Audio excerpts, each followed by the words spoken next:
Hi.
Hi.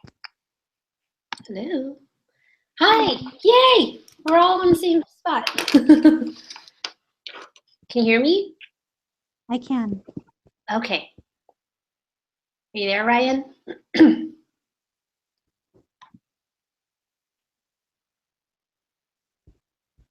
you hear me?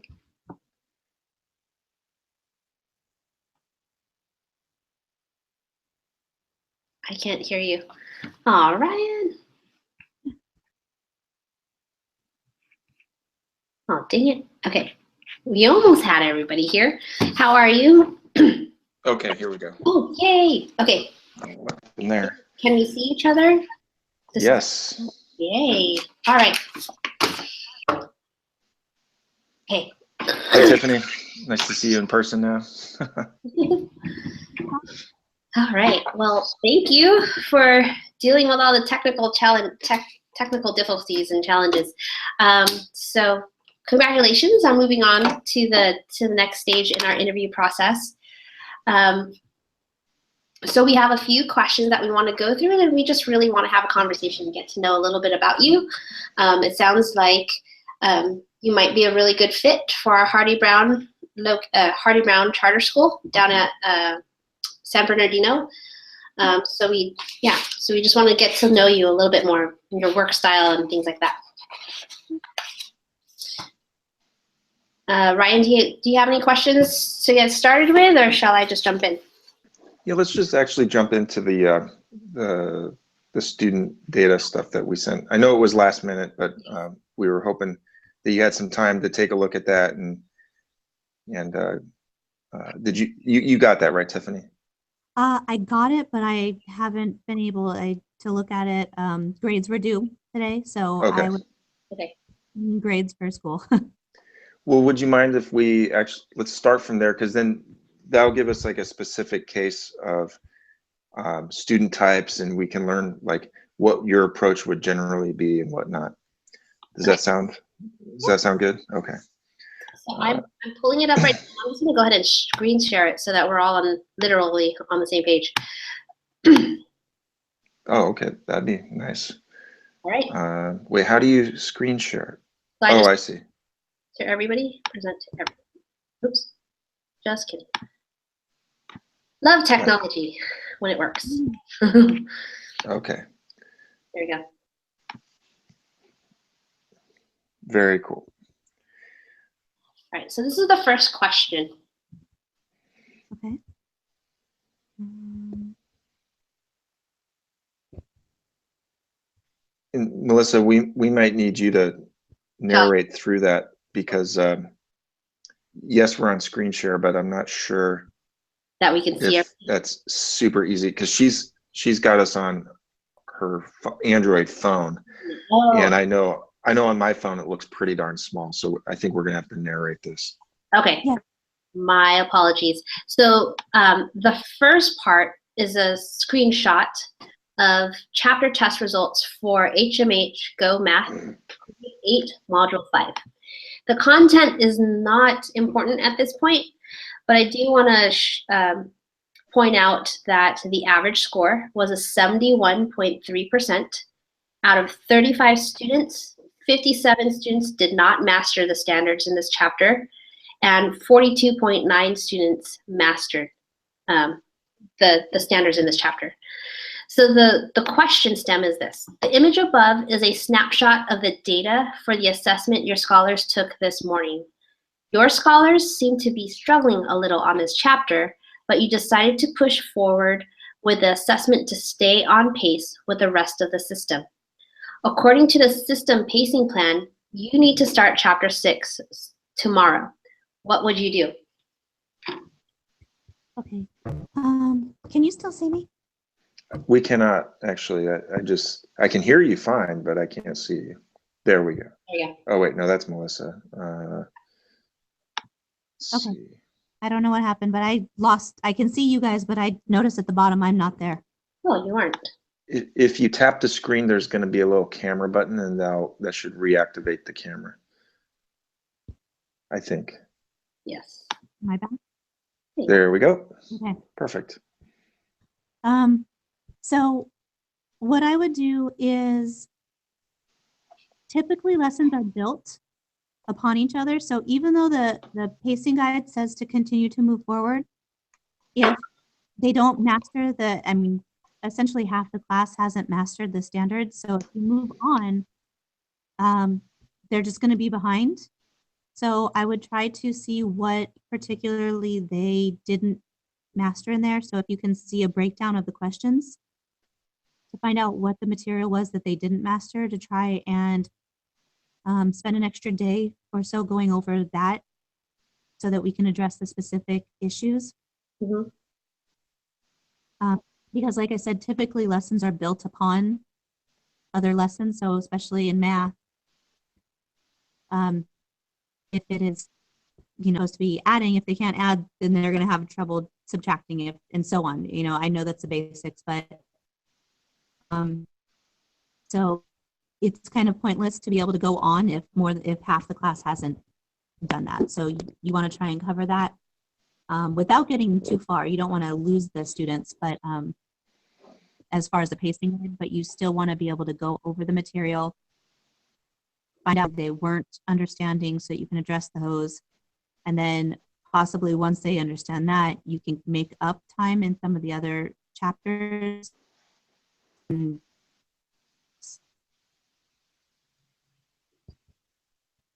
Okay. I apologize.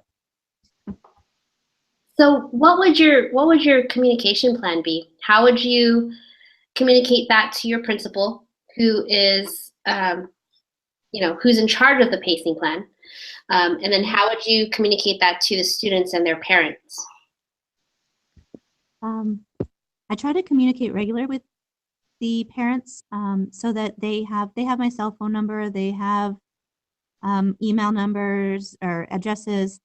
That way I can I don't know if there's emails or whatever per class, but you can send out a little message just to let them know, hey, more than half the class hasn't received or hasn't mastered this information. I'd like to spend an extra day. Same thing with the principal, is just to actually talk to the principal and show them the results, because a lot of times if they can see the results and you say, look, we did this, okay, this is where we're supposed to move on, but I don't feel comfortable moving on because 49% of the students haven't passed or hasn't mastered the material, then at least you're communicating with the principal so they know where you're at and why you're not just following the pacing guide or the plan that was made. Okay. Cool. Ryan, do you have a follow-up? Any follow-ups?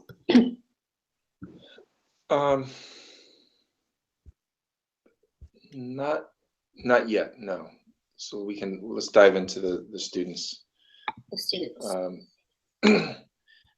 So for student A, so what we want, unless Melissa, did you have anything else that you want to jump in on? No. Before we go to the That's fine. Yes. Okay.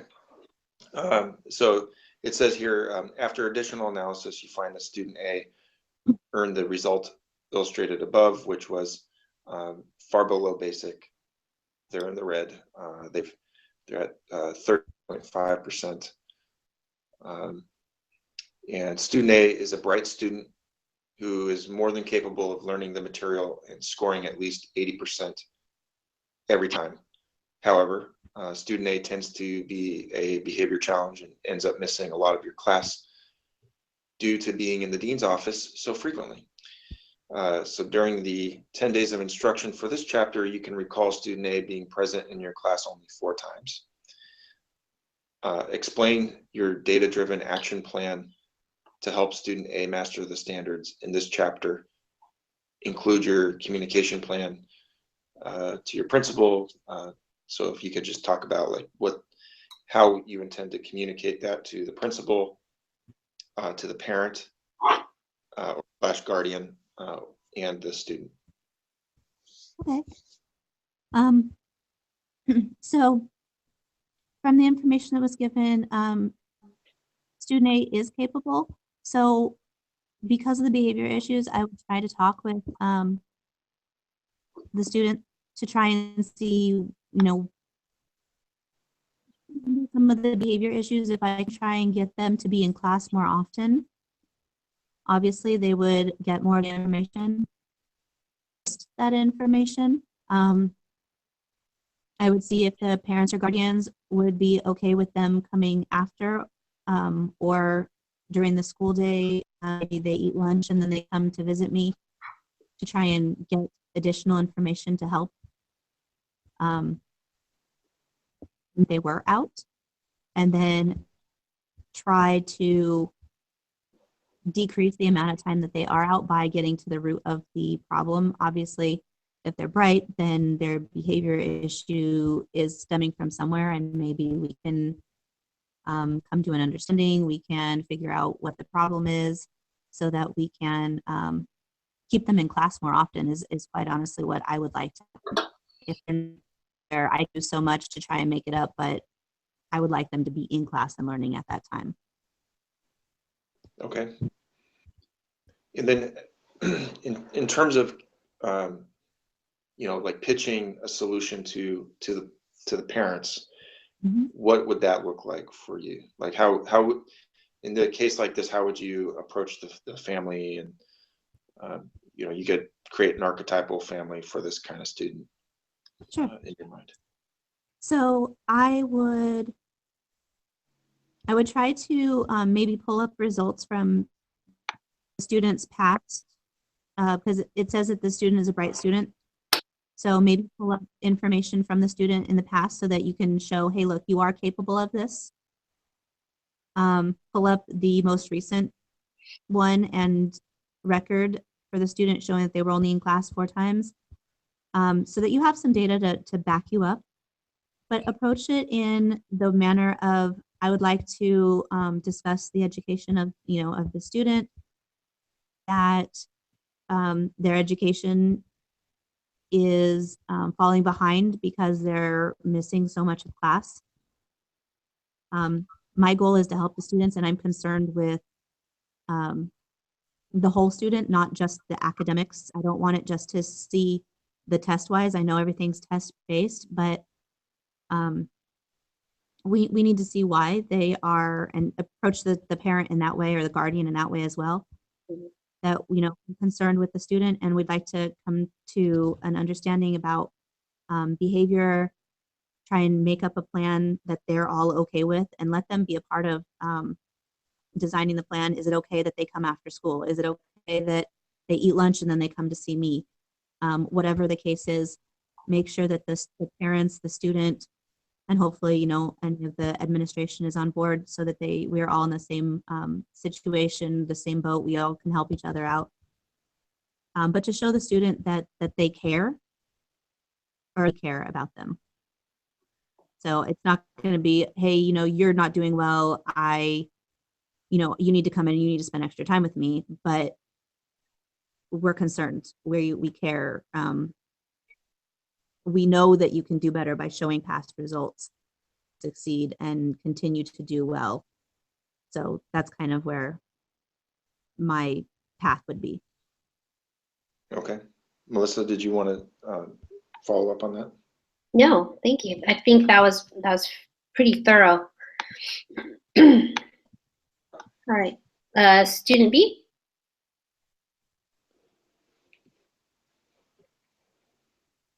Oh. Oh. Do you want me to read that, Sure. Melissa? Yes. Okay. Student B, another bright student capable of learning and mastering the material, scored 68.75%, below their potential. Student B is always present in class and participates. However, student B does not do any of the independent work nor any of the homework. Student B's homework submission rate was only 50%. Explain your data-driven action plan to help student B master the standards in this chapter. Include your communication plan to the principal, parents, and the student themselves. Okay, so again, a bright student and more capable. So the plan, again, it's all from the standpoint of the student. So I want them to know that it's because of care. So I would try to get the parent or guardian involved with maybe go through for the homework. I understand that they aren't doing homework for this to be done, but just to say that maybe there can be a note or something, a daily, if you have minder binders or an agenda, or even if there's just something written that shows their work, that I sign it, it goes home, the student shows it to the parent or guardian, and the parent guardian agrees to check on it, they sign it. That way that there's more accountability for doing the out of class work. To give homework is strictly because I want that independent practice. If they just do classwork, I'm there to guide them, which is my job. I want to help them and guide them. But if they don't do the independent work, then when it comes to testing, you get the results that's shown where they don't always, without the structure, they don't always comprehend it. If it's something, again, where the parent or guardian is just not at home to be able to do that or couldn't follow through, I can services again during lunch or after school. At that point, I would definitely make sure that the principal is involved so that they know that the student is coming to see me, that we're working. And just because I'm there, I'm not going to be guiding them, but I'm just going to be there. It's merely like almost like a guided study. So their work with me so that I can more like guarantee that it's coming back in. So I can monitor it, but not walk them through it. So I have a question for you that I didn't hear you specifically address. There's kind of an underlying question here as to why are they only doing half their homework? And I think what I want to hear from you why you think the student may be only doing half their homework currently, and what's the framing that you might use, or one or two frames you might use to change that behavior, and maybe even from a larger perspective, why is it important that students do homework? But that's kind of the same thing, kind of how you answer why it's important. It would definitely play a role into how you frame it for the students. So yeah, what's your explanation for why they're doing only 50% of the homework, and how do we reframe it so that we drive that up to closer to 100? Okay, so I thought I mentioned, but I might have not, that the reason that independent work is given in the first place is to have them practice it so that it becomes something that they are fully able to use. It's not just busy work, it's to actually get them to use and acquire the knowledge. If it's only 50%, they can do it sometimes, but they're not following through. Again, there may be home factors that we can try and deal with if I can speak with the parent and the students as well. If it's that, you know, they only have, maybe they have split parents and they only have one set of books. I have that currently. And so sometimes they get their work in and sometimes they didn't have the textbook. Well, if they need another textbook, maybe I can see about getting them another textbook. You know, they're at home, their mom or dad or parent, guardian, whoever, home, and so they don't always follow through because they end up going out. You know, that's where they can come and maybe do it with me so that they have more of the follow through. Their home situation is kind of important because it does typically affect their education. So I want them to know that I'm there to care for them, but that they that independent work is to actually acquire the knowledge so that they are not just simply doing it and in class, but that they can be able to do it on their own independently. I hope that addressed it. I think I did. Yeah, I think so. Yeah. Melissa, Yeah. what did you want to add? I have one follow-up question. So what we're finding a lot in our middle school, with our middle school families, is that it's the attitude towards the work from home that kind of also influences the students' willingness to do homework. So something I hear a lot from our parents is, that's, you know, they're teaching you the stupid way. Don't even bother doing that. Or, you know, this Common Core math doesn't make sense anyway. Don't worry about it. It's going to change soon. So what would your response be if that was the case with this student? My response would be that it is still necessary to do the information because again, even though it's not always known, sometimes the parents don't understand it. Maybe their level of education is not as high as well. And so instead of looking bad to their student, they say, oh, it's not really that important. So a lot of times, and I have some parents that come in and they say, hey, I tried to help them, but I didn't understand what it was. And I said, that's fine. You want to come in, and if it's after school, the parents can come in and I will be more than happy to show them the method and show them why and how it is important doing it. And then that way they could help their student home if that's the case. But that it is, regardless of the structure that's going on, because yes, things do change in education, but regardless of that, game is that they learn the information from us and that they can use the information on their own so that they can, you know, have it in their brains so they can acquire it, not just, you know, enough to take a test, but so that they can take a test at the end of the year and so that they can move on and build upon the levels. Okay. We might come back to that. I wanted to also address another kind of a clarifying question. I'm going to ask this clarifying question using a scale, and the scale is the points have to add to 10. And what I want you to do is, because just so you're aware, we are interested in your background both for the science and for the math for middle school. And to frame it, you know, I really liked your cover letter, and I liked, you know, we are looking for candidates who have your perspective in the sense that there are many places to choose to do this work and to be a teacher.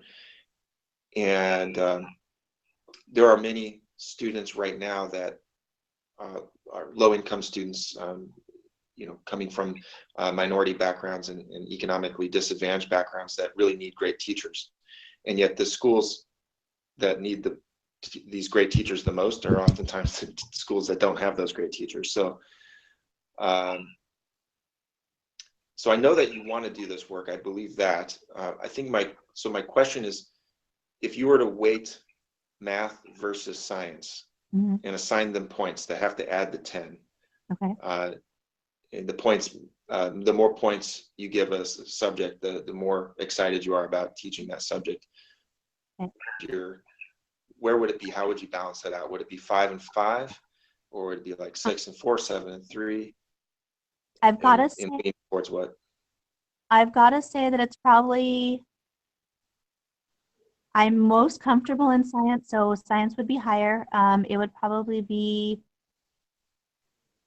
7 and math 3. The reason for that is that with science, you have so much more flexibility to do the labs, to show them, the material, and that because with science, there's math involved in it, so I would still get my math fix. Right, right. So everything in science, between the measurements or the finding speed or distance or density, all of that stuff is all in there. So I still get a lot of math. But I do like math. And so it's probably, like I said, 7-3, just because I like the excitement of being able to do some chemistry with it and show the math connection to all of that. Right. In math, Well, I'm going to get you more excited about this math, and I'm not trying to sell you on the math, but we're going to be doing something very unique that most middle schools nationwide aren't doing. And that is, we're running our 8th grade math using what is best referred to as active learning. Okay. Active learning is a little bit more than hands-on learning. Okay. There are 2 defining characteristics about active learning. The first is that there's deep collaboration with students, and not with teacher and students, but with student collaboration. That's the first defining characteristic of an active learning classroom. The second large characteristic is depth rather than breadth. So we are in partnership at the high school level with the San Luis Obispo State University, Cal Poly. Yeah. I didn't say that right. Yeah. Cal Poly. I'm forgetting the new name for that school, but we're in partnership with Cal Poly. Yes. And Cal Poly has an institute, so it makes them very unique. And they've migrated the bulk of their math over to the active learning, and they're transitioning their science over to that as well. Okay. And so rather than organizing the classroom around teacher knows best and listen to what I say very carefully, these classes are organized around questions that require group work. Frequently 2 students at a time will pair up and do some type of group work, and then class discussion, and really with the emphasis on discovery being placed on the students. They have to work together in order to come up with answers. That's the collaboration part. And then the active learning, or the hands-on part, where we go depth rather than breadth. What that means is, yes, there's a lot of topics to cover, but we're going to pick some of those topics and do deeper dives on those, and keep the rest of the information at survey level. But we're going to do deeper dives in certain areas. So rather than diving deep into all possible subjects, we pick the topics and do deep dives into those. And so that would look like activities typically. So if you imagine a really fantastic science activity, science lab, but now imagine that for math. I would like that. Some of the ideas that I'm throwing out there right now, and we're in development of this class in partnership with Cal Poly, but I think it's very likely that we're going to be looking at algebra for 8th grade together using this active learning pedagogy. So it'll be our high school curriculum, but it's going to be run for the 8th graders. We'll have our 8th grade teacher up in Sacramento. She will be a part-time collaborator on that course development, and you would as well. So you'd be working in a team of 3. You'd be one of 3 teachers, and then I'd also be kind of overseeing that course development. You'd be in on that. And some of the topics are pretty interesting. We're considering topics like running, say, a 9 or 10 week segment of this course using Galileo's experiments and accessing algebra through Galileo's experiments. So as a science teacher, I think you might be very interested in that. Another topic we're going to be looking at is business. So having students create and learn elements of business, which would include tax rates, stepwise functions to accommodate the tax system that we currently have businesses look at, payroll taxes, accounting practices, inventory. So really a lot of the ins and outs of business management and the basics of how business works, and you pairing algebra with that. We're interested in space science as well, so looking at Kepler's laws of motion and Newton's laws of motion, and in really not being afraid to pull and look at the mathematics involved in that. So it'd be very math heavy because it's a math class. Yes. So those are some of the ideas with the math class that we're working through right now, and the development of that course would come online in the summertime. Okay. So there'd be we'd be reaching out to you just to say, here's what we have so far. Do you have any comments or feedback you want to give us to make or concerns that maybe this activity won't work well, things like that. Okay. So that would be a very collaborative process with teachers. So and that's just to give you a perspective on the math of our approach. And over time, we want to think about how do we get our 6th and 7th grade to incorporate some of these best practices. But our big focus is going to be on the 8th grade for algebra. Okay. And then in the subsequent year, we might be looking at bringing algebra down to 7th grade and running the high school geometry for our 8th graders. Okay. So I bring that up just to see your reaction. I want to know what you think about that, and does that change your point at all? It does. Like I said, the reason that I would weigh science heavier is just because you get that interaction more in science, just the way that it's typically set up. But it does make me excited because you're kind of combining the science and math, where before I said math was, there's a lot of math in science, but now you're making the science come to the math, which is exciting as well. That you have something more substantial, because especially for math, part of it is that it's so abstract with a lot of the students that, you can put those X, Y's, and Z's in there, or you can, tell them things, but it doesn't correlate to life stuff. And so if you don't have any connection to real life, they're like, great, what am I ever going to use this for? And that's where they go for it. But if you can connect it to something, and then because I'm partial to science, it's of math in it, that makes me excited, because now you're connecting the two of them. And so it's kind of like, instead of having a math and a science class, almost like you're having a combination class where you are, like you said, the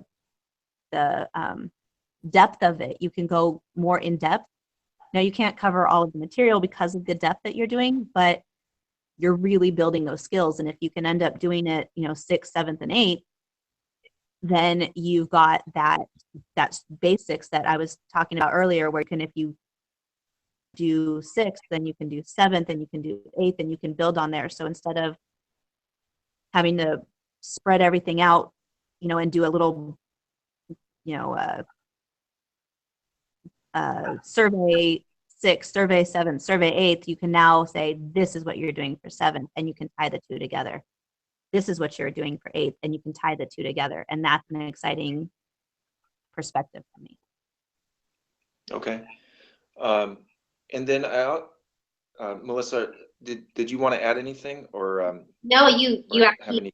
captured the program pretty well. Thank you. Okay.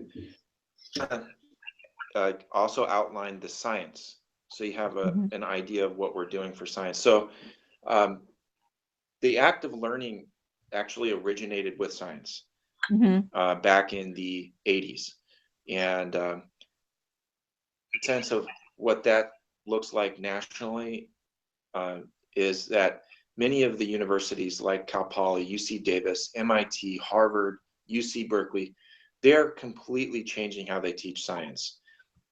So our best universities right now are in the process of a major overhaul nationally, and they're doing it one at a time on their own, of their own volition, but it is happening. And the way it looks is that instead of going to the 200, 300 person lecture hall, that doesn't happen anymore. Your first day is you show up to a lab class. That's day one. Then your day 2 is you show up to these 30 to 40 person seminars that they're like discussion labs, if that makes any sense. So you're going over the content, but it's in this it's in a flipped manner, where the activities are leading the knowledge rather than knowledge leading the activities. The results are it's very early, but it's looking very good. And so that's active learning. That's happening, like I said, at our top universities, and it's actually our schools that are kind of lagging behind. However, like I said, this has been around since the 80s, and got started at UC Berkeley.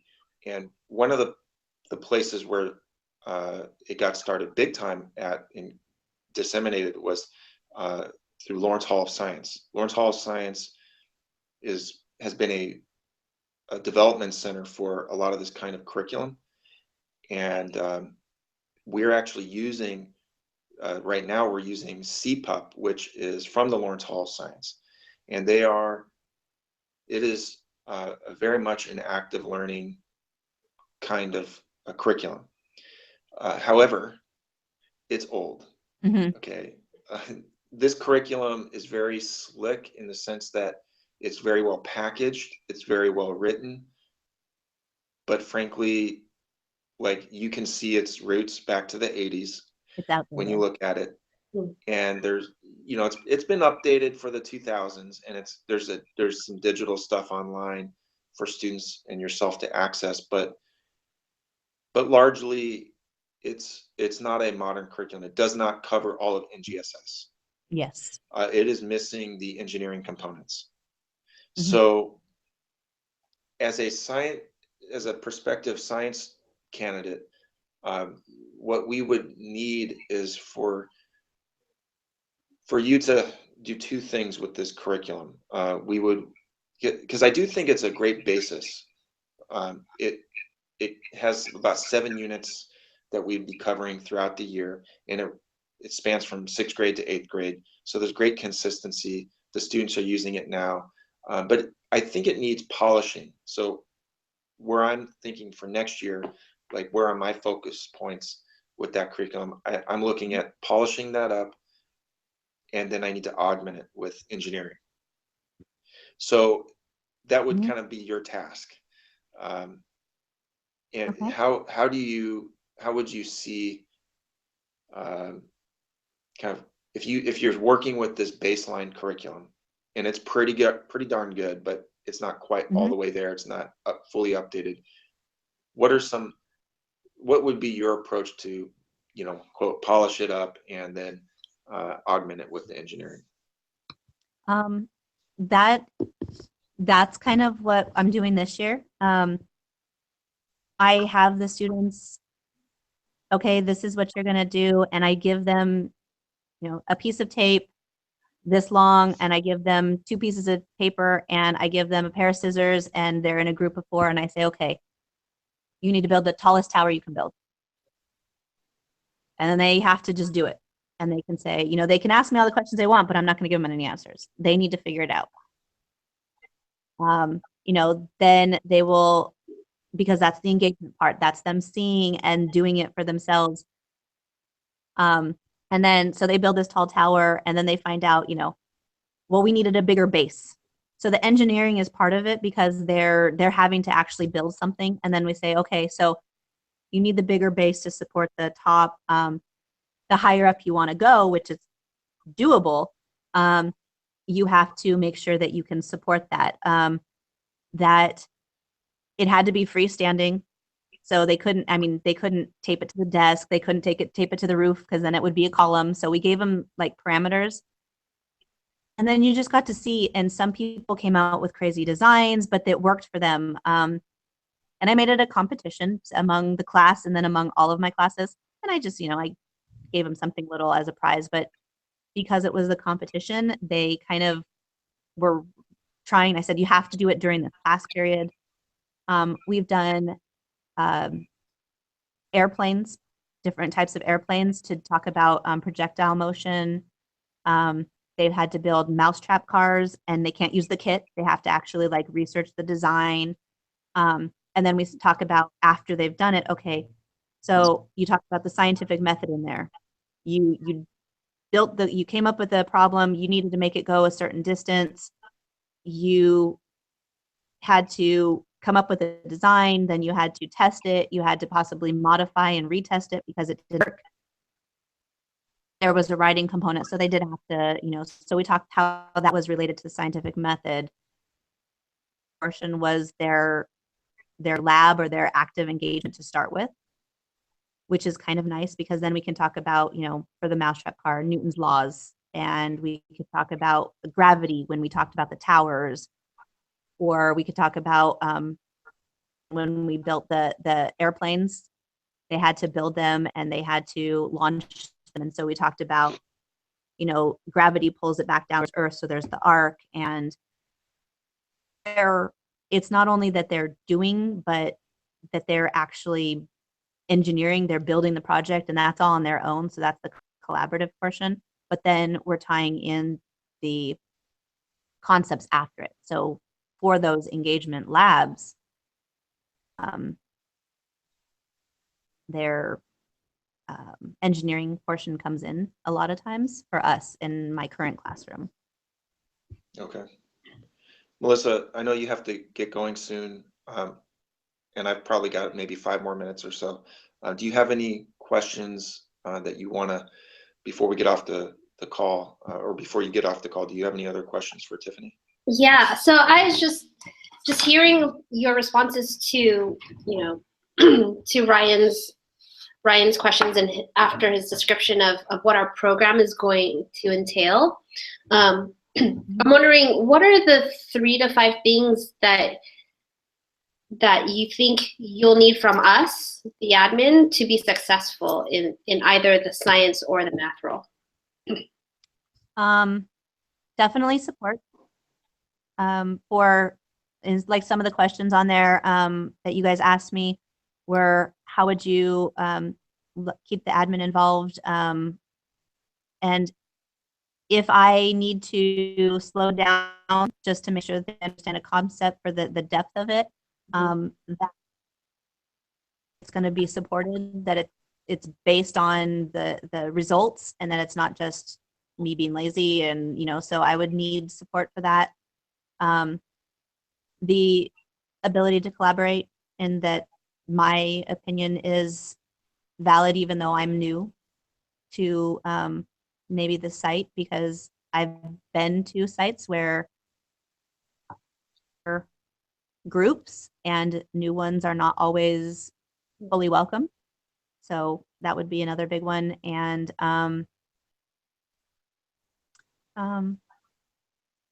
trust.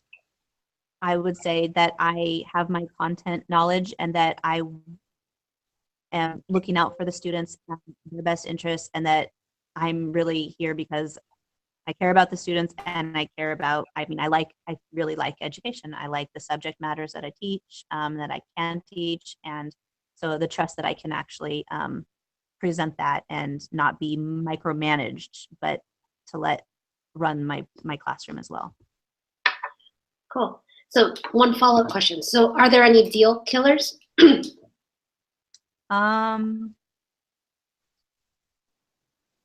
No, I know that I have 2 younger children, so, sometimes they are gonna need my attention, so I'm gonna, definitely need to maybe take some time off if that's the case, if they're sick or whatever it is.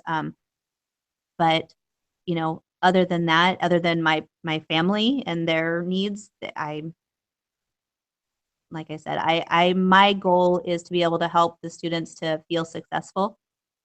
And I want to feel that I'm wanted and needed at a school, and not just that I'm filling a chair and that they're there because they need to get to the next level.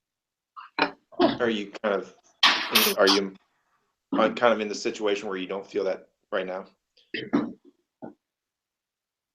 Yeah. Correct.